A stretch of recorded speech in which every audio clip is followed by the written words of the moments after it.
Hoy vamos a conocer cómo realizar la representación de un átomo de acuerdo al modelo atómico actual. Para eso, inicialmente hay que tener en cuenta cuál es la configuración electrónica que tiene el átomo.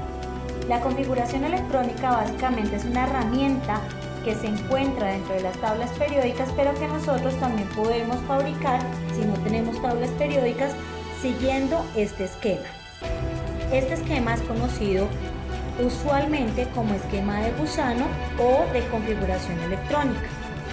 La configuración electrónica entonces nos sirve para lo siguiente, para darnos a conocer cuál es la distribución que tienen los electrones dentro del átomo, y de esta manera nos da a conocer el electrón, o la cantidad de electrones que se encuentran en qué tipo de orbital y ese orbital qué nivel de energía tiene.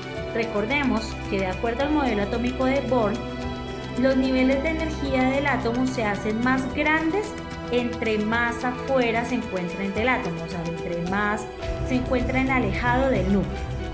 Entonces, volvamos. Acá en este caso vemos el esquema para realizar la configuración electrónica.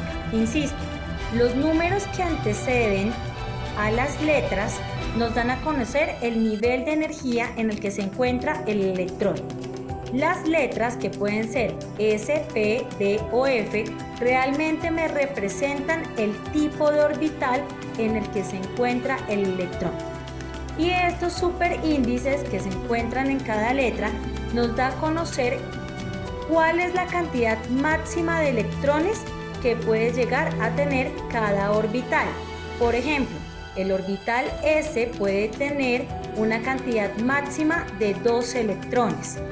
El orbital P puede tener una cantidad máxima de 6, el orbital D una cantidad máxima de 10 y el orbital F una cantidad máxima de 14. ¿Listo? Para realizar la configuración electrónica, lo primero que yo tengo que tener en cuenta es cuál es el Z o número atómico del átomo. Recordemos que el número atómico nos da a conocer cuál es la cantidad de protones que llega a tener el átomo. Y si estamos hablando de un átomo neutro, la cantidad de protones va a ser igual a la cantidad de electrones. Eso es lo primero que tenemos que tener en cuenta para la elaboración del modelo atómico actual, o la representación de un átomo mediante este modelo. Lo otro que tenemos que tener en cuenta son justamente los orbitales que puede llegar a tener un átomo. Los orbitales pueden ser de 4 tipos o los podemos representar en 4 formas diferentes dependiendo la nube electrónica que formen. En este caso, el orbital S puede representarse con una forma circular. El orbital P se puede representar como una especie de peritas, pero hay que tener en cuenta que el átomo es tridimensional. Por lo tanto, esta forma o este tipo como de peritas se van a representar de la siguiente manera, como una especie de globos o peritas, le digo yo. En este caso, en el eje X se va a encontrar un subnivel o un suborbital que le llamamos el PX. PX, ¿por qué? P porque tiene esta forma, X porque se va a encontrar dentro del eje X. El PY sería ubicado en el eje Y y el PZ se encontraría en el eje Z. Yo acá estoy dibujando una representación en 2 dimensiones, pero recordemos que nuestro mundo está en 3 dimensiones y eso no exceptúa tampoco a los átomos. Entonces, este eje que sería el eje Z es como si nosotros tuviésemos la mitad dentro del tablero, la otra mitad fuera del tablero. ¿Listo? Y en este caso, en total, entonces, el eje S puede captar una cantidad máxima de 2 electrones, que podríamos representar de esta manera.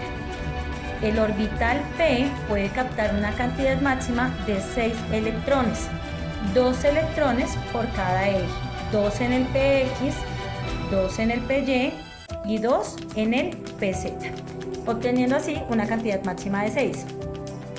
En el caso del orbital D, vamos a tener en cuenta nuevamente la tridimensionalidad del átomo, pero para este caso vamos a tener nuestros ejes en X, 2 en Y, 2 en Z. Así tendríamos o podríamos captar una cantidad de 6 electrones, pero el orbital D puede captar una cantidad de 10. Entonces vamos a tener otro globito, pera o nube electrónica en el eje X y otros 2 en el eje Y, obteniendo así una cantidad de 10 posibilidades o 10 orbitales o suborbitales en los que se pueden encontrar los electrones. Y el F es la misma situación, con la diferencia que en el F o orbital F se puede captar una cantidad máxima de 14 electrones. En cuenta, vamos a representar o hacer la representación